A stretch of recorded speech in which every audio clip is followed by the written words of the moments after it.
Eh bien bonjour et bienvenue sur l'espace dédié au site mécaniqueuniverselle.net. Le site qui essaie de démontrer de façon pragmatique, logique, mathématique, scientifique, bien que je n'en ai pas les moyens complètement. C'est des sciences approximatives, mais j'utilise les sciences en tout cas pour m'appuyer sur l'idée selon laquelle l'humanité dans son ensemble, le groupe humain, le grand fleuve de l'humanité, évolue progressivement vers son ultime perfection.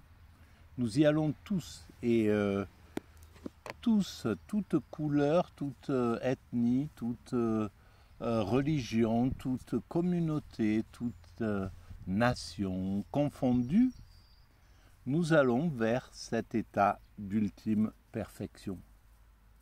Alors cet état d'ultime perfection, il est facile de le penser, en fait c'est ce qu'on peut imaginer de meilleur pour dans une humanité. Comment on peut concevoir une humanité qui aurait atteint son ultime perfection. Évidemment, on ne va pas dire c'est une humanité en plein chaos qui se fait la guerre, qui se déteste, etc., etc. Donc non, c'est une humanité qui a atteint la paix universelle, qui a atteint la fraternité, qui a dépassé le fonctionnement national, les fonctionnements à travers les nations, qui est passé au niveau universel. Et le système national, il n'est pas là pour rester éternellement encore pendant 10 000 ans, quoi.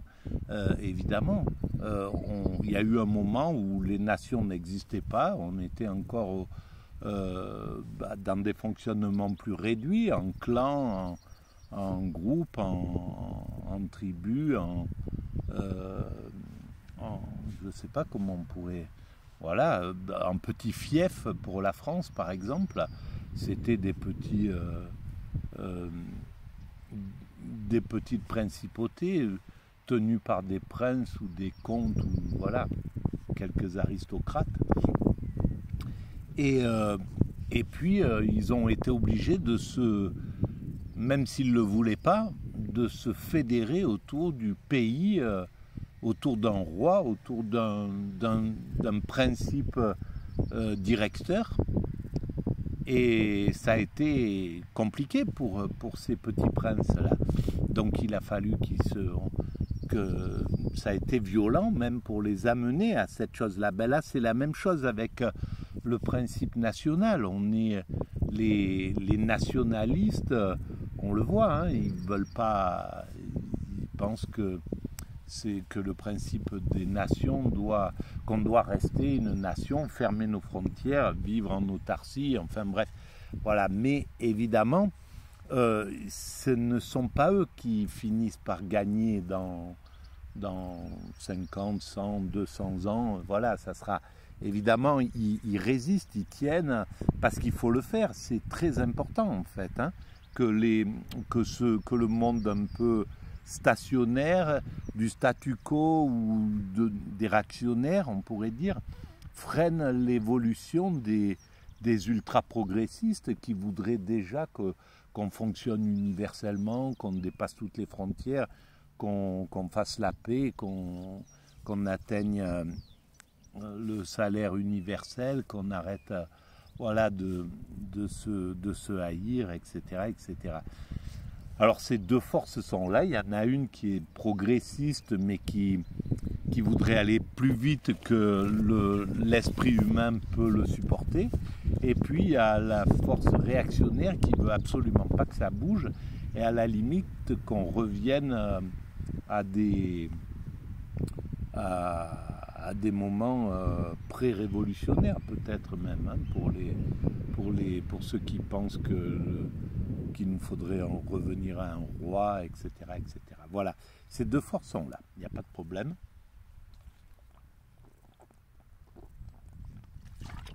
et elles permettent à l'humanité d'évoluer. Bon, ça c'est pour l'entrée en matière de notre philosophie. Alors, déjà, si vous pensez que c'est intéressant, c'est cette vision atypique, c'est les visions mon esprit fonctionne sous la forme de l'autisme Asperger.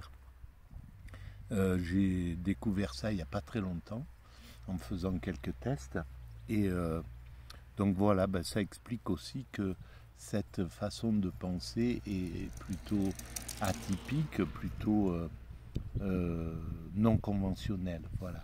Et c'est l'intérêt de la diversité. C'est pour ça que l'humanité, il faut de tous pour faire ce monde, et il faut effectivement aussi des réactionnaires, des nationalistes, etc. etc.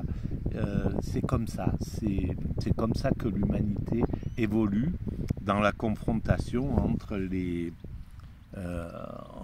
pour l'instant, c'est comme ça.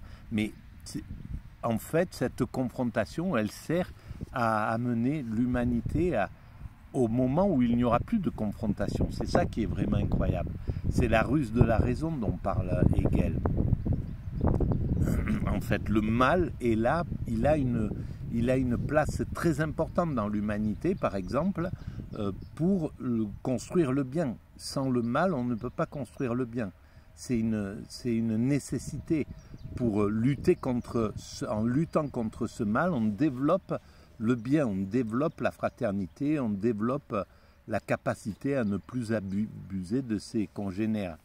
Voilà. Et donc, si vous pensez que c'est intéressant, il faut mettre des petits pouces,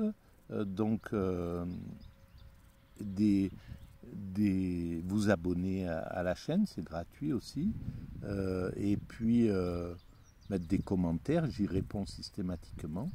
Voilà, et tout ça, ça amène de la visibilité aux choses. Voilà, alors par exemple, en ce moment-là, je m'appuie sur des ouvrages pour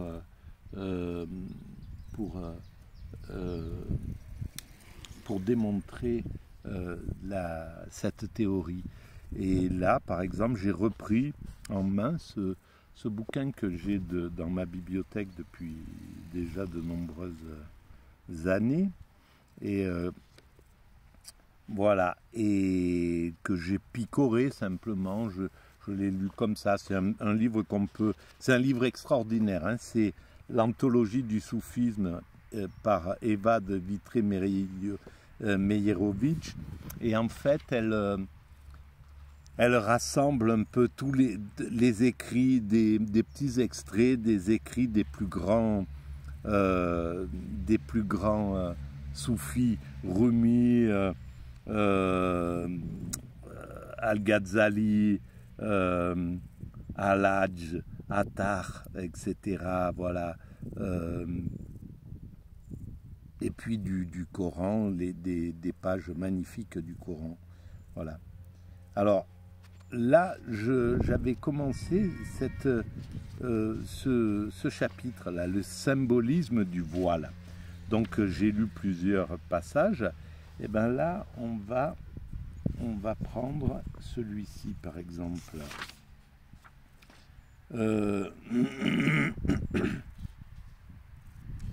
Alors, bon, on va lire celui-là, il est un peu plus court.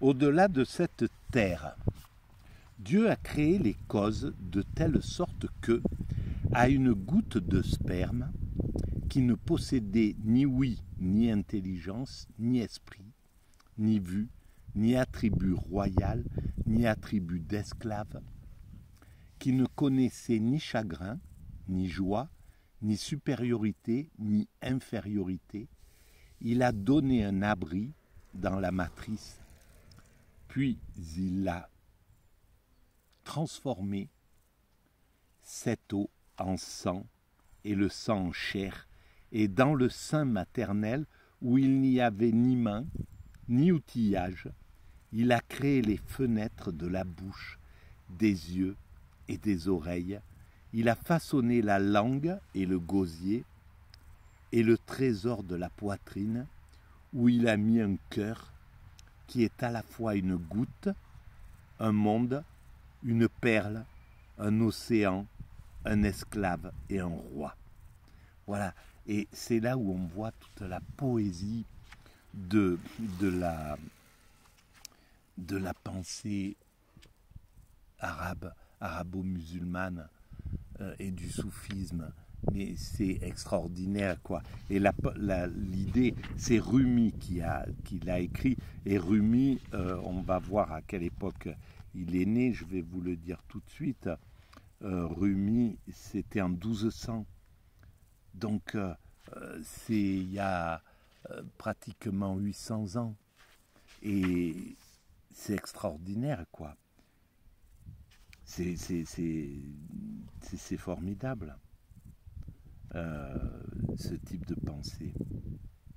Dieu a créé les causes de telle sorte qu'à une goutte de sperme qui ne possédait ni ouïe ni intelligence, bon, à cette époque-là, il n'avait pas peut-être encore l'idée que c'est pas qu'une goutte de sperme, évidemment, c'est un ovule, c'est la rencontre de ces deux entités, mais qu'à partir de ça, et sans que l'homme puisse intervenir, sans qu'on mette nos mains dans le ventre pour façonner cet être humain qui va apparaître. Et c'est pour ça que un être humain, c'est une telle merveille, quoi. Et que dans ma théorie, lorsque nous atteindrons donc l'ultime perfection, c'est aussi le fait que l'être humain sera hissé au rang de patrimoine de l'humanité, comme on hisse les œuvres d'art actuellement au rang de patrimoine de l'humanité, et malheureusement, comme nous sommes encore en guerre, des êtres humains peuvent détruire ces patrimoines de l'humanité, parce que bon, c'est des pierres, c'est des choses comme ça, mais quand nous aurons atteint l'ultime perfection, chaque être humain sera un patrimoine de l'humanité, intouchable, qu'on ne pourra pas ni maltraiter, ni abîmer, ni abuser, etc. Donc voilà ce que nous sommes en train de construire. L'humain qui passe au niveau du patrimoine de l'humanité, comme nous sommes en train de le faire pour tout un tas de choses.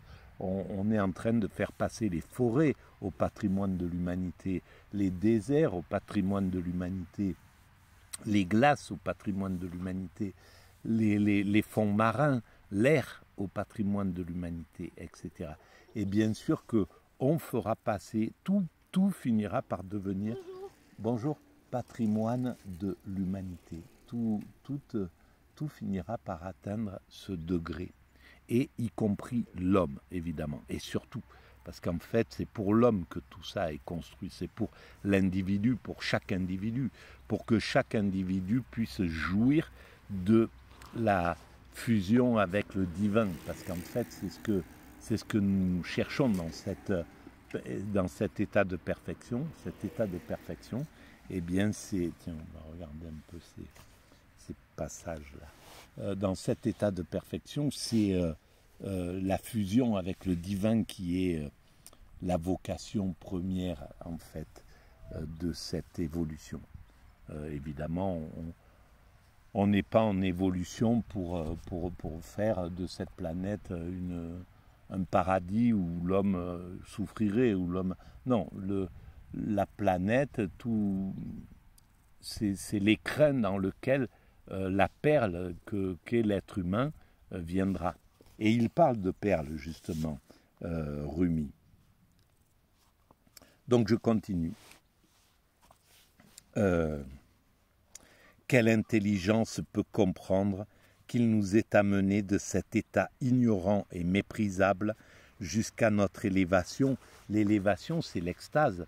Et l'état ignorant, c'est l'état basique où on est soumis à nos pulsions, où on peut haïr l'autre, détester l'autre, lui faire la guerre, le maltraiter, voilà. Et puis c'est aussi l'état de juste un spermatozoïde. Voilà, c'est pas méprisable évidemment, bien entendu, mais ce qu'il veut dire, c'est que voilà, de cette chose infime, vient un être humain qui peut penser, qui peut honorer Dieu, qui peut développer l'humanité, qui peut avoir des idées supérieures, des consciences, atteindre l'amour absolu, par exemple. C'est quand même extraordinaire quand on y réfléchit à la puissance de cette création. Et Dieu a dit, as-tu vu, as-tu entendu d'où je vous ai amené et jusqu'où? Maintenant encore, je te dis que je ne te laisserai pas là où tu es non plus. Voilà qui est incroyable. Je ne te laisserai pas là où tu es non plus. Je t'amènerai en somme à la perfection. C'est ça, si tu le veux, si tu veux atteindre la perfection, si tu veux atteindre l'extase, je te donne tous les moyens de l'atteindre. Voilà, il faut que tu amènes ton esprit à l'amour absolu, à l'amour de tous, à la fraternité totale, à purifier complètement ton esprit de manière à ce qu'il n'y ait plus aucune haine, aucun ressentiment, rien du tout. Et tu verras qu'à ce moment-là, tu atteindras aucun orgueil, aucun ego. Et à ce moment-là, je te promets que je te donnerai quelque chose que tu ne connais pas. Et c'est l'extase, c'est la bhakti, c'est le nirvana, c'est l'éveil, peu importe comment on l'appelle. Je t'emmènerai au-delà de cette terre et de ce ciel, en une terre très douce et un ciel qu'on ne peut imaginer ni se représenter. Sa nature est de dilater l'âme dans la joie. Tout est dit pour celui qui a vécu l'expérience de l'extase, comme je l'ai fait accidentellement, au tout début de la mécanique universelle, il y a 23 ans, quand j'ai commencé à écrire cette théorie. Accidentellement, je suis tombé en état d'extase, ça a duré une semaine. Et bien là, on a complètement compris ce qu'il a voulu dire. C'est là où il y a une fusion entre les mystiques, entre les gens qui ont vécu l'expérience extatique, qu'ils soient bouddhistes, qu'ils soient hindouistes, qu'ils soient chrétiens, juifs, musulmans ou qui que ce soit, ou tribal, d'un système tribal, celui qui a vécu l'état d'extase, ou ordinaire, hein, parce que il y a beaucoup de gens qui vivent cet état d'extase de façon accidentelle, comme ça, et qui n'en parlent pas parce que c'est pas très bien perçu dans ce monde actuel matérialiste où on a mis à distance le divin, quoi. Hein. Mais en tout cas, c'est exactement ça, de dilater sa nature et de dilater l'âme dans la joie. Et plus tard, Spinoza en a parlé. Spinoza a dû vivre cet état-là. Platon l'a vécu certainement. Pascal a fait cette expérience, il en parle accidentellement, il est tombé et il a vécu cet état cet état particulier qui est un état de conscience complètement différent. Ça change pas, on n'a pas des visions, on ne voit pas des étoiles, on ne voit pas le ciel en fluo, on n'a pas une vision comme ça. Mais par contre, on est dans un état de contemplation absolue. Bon, eh bien, cet état-là, c'est incroyable parce que on le comprend. Mais c'est comme deux personnes qui ont fait l'Everest, quand ils vont discuter, ils se comprennent. Deux personnes qui sont des plongeurs des apnéistes, quand ils parlent, ils n'ont pas besoin de beaucoup d'explications, ils se comprennent tout de suite ce qu'ils veulent dire, etc., etc. Voilà, c'est pareil pour les extatiques, ça n'a rien de mystérieux, rien de supérieur à autre chose, parce qu'il n'y a rien de supérieur, il n'y a personne de supérieur d'ailleurs. Le chef d'État, il n'est pas plus haut pour l'évolution de l'humanité que celle ou celui qui vient faire le ménage sur son bureau. C'est exactement pareil. Il y a pas, c'est juste une illusion qui nous sert qui flatte nos égos parce qu'on est des bourrins, on est des bourricots et on avance avec des carottes. Donc c'est juste ça, c'est que pour flatter les égos, parce que la plupart des êtres humains ont besoin de se sentir supérieurs pour pouvoir donner le meilleur d'eux-mêmes. Mais voilà, c'est une illusion. Je vais arrêter là pour cette vidéo, mes chers amis, parce que, ben, mon Dieu, elle a déjà fait 20 minutes. Voilà, et je la reprends dans la foulée. Je vous remercie. J'aimerais bien faire des vidéos plus courtes, mais je n'y arrive pas. Alors n'oubliez pas, pouce, des avis, etc., etc. À tout de suite.